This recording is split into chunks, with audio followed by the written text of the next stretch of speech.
Hello everyone, welcome back. Now, in this next part of the course, we're going to be switching gears a little bit. Now, up until now, reading Plato's Republic and studying Plato, we've been concerned with questions in ethics and political philosophy.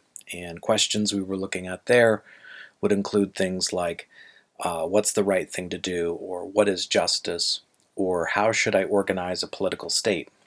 Now, in this next field, or this next unit, we're going to take on some different topics.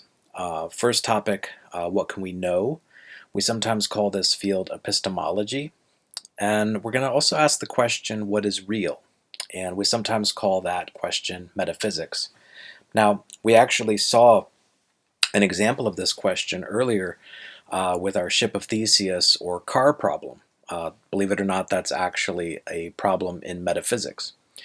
So, moving on, just a reminder that since we're now working in video, in my in-person classes, I often like to pause periodically and have everybody discuss with each other.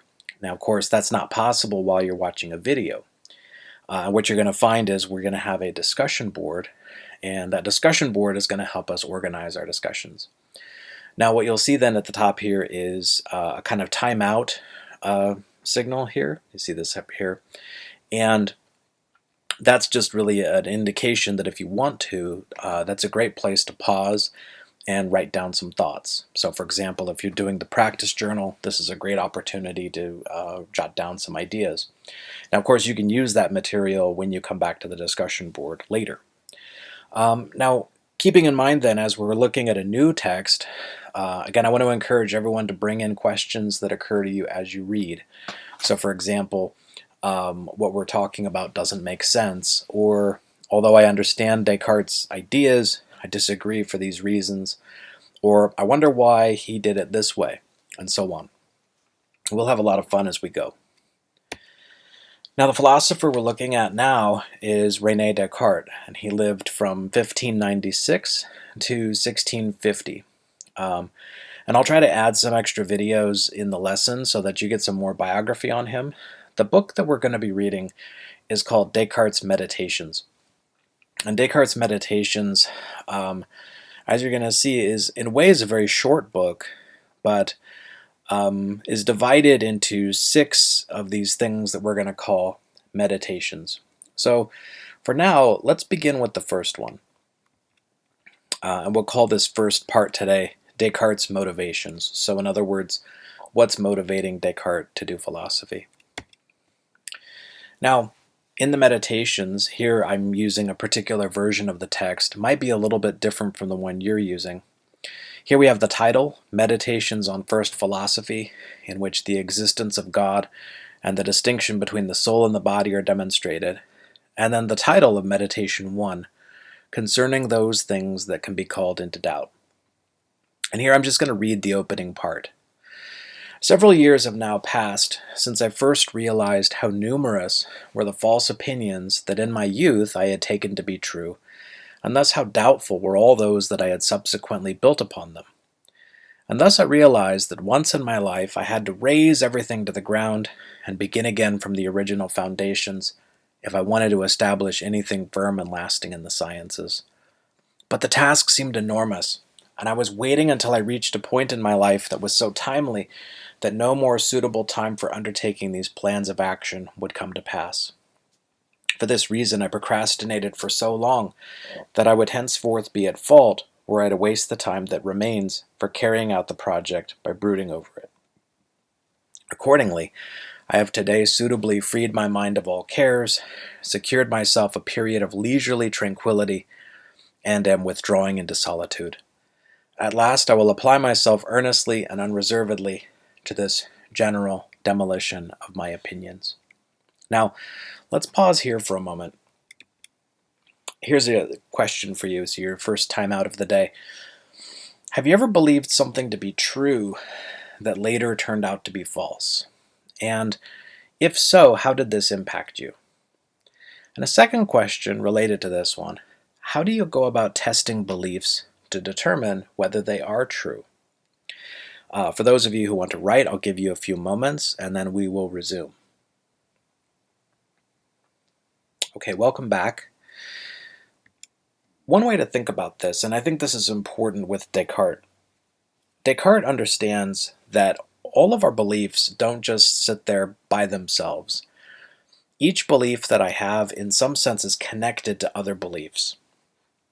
So I just asked you, did you ever believe something that you thought was true and later turned out to be false?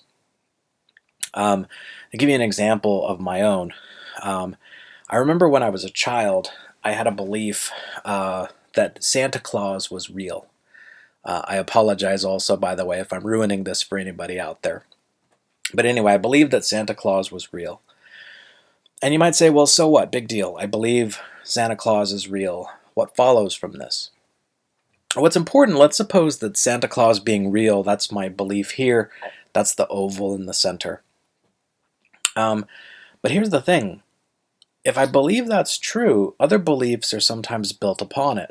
So for instance, because I believe Santa Claus is true, perhaps I also believe that, I don't know, it's possible for someone to fly around the world in one night. Perhaps I also believe that other mythical creatures are real, like leprechauns or the Tooth Fairy, and so on. So for instance, just because I believe this one thing, I might believe a whole bunch of other things. But in addition to that, that belief itself, the belief that Santa Claus is real, is also resting upon other beliefs. In other words, I believe that Santa Claus is real because I believe other things. For instance, maybe I have a belief down here holding that one up. And that belief says, anything that my parents tell me is true. So for example, my mom or my dad told me that Santa Claus is real. Sometimes during the winter, we'll see the newscasters will have pictures of Santa Claus on radar, things like that. So things that adults tell me are true. Now what's important then, and this is really important for Descartes' project, now going back to the text, is that Descartes realizes that although many things he believes are true, there's also many that are true, but then he thought they were true, but then they turned out to later be false. And one of the questions here becomes, how is it that I can then start over? How can I begin to, as it were, rebuild my beliefs? Or, if you like, a different way of putting the question, how can I make a test that would tell me whether one of my beliefs is true or false?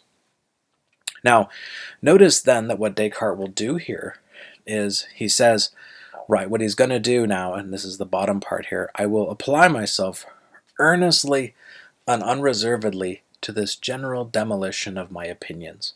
So in other words, what Descartes is now going to do, he's going to see if it's possible to take all of his beliefs and take them all down to their basic level, right, to the starting point, as it were. If you think about it like a building, oops, let's go back to this one.